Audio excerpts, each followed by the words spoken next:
So it's kind of to Patrick's point that the economist, the Rothschildist, globalist mouthpiece is talking about this. So they just published this article, Jeffrey Epstein's Ghost is Haunting the Grand Old Men of Capitalism. As we all know, you have to learn to read between the lines, globalists, right?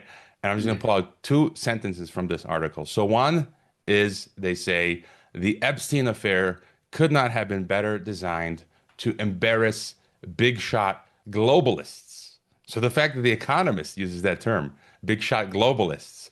So this is I've had this theory for half a decade now, based on Patrick's work, they need to embarrass the human politicians to get them out of the way. And then what do they conclude here, economists? They say, and the designs for society of Silicon Valley's AI labs promise more radical changes than globalization ever wrought.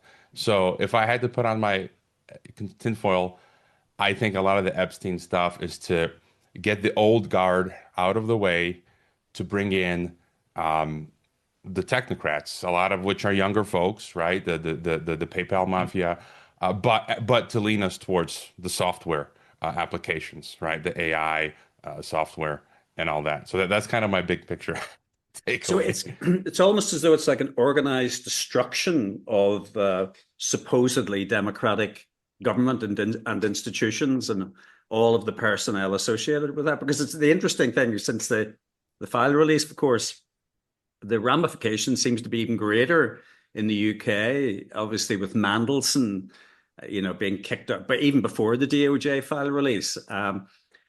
Keir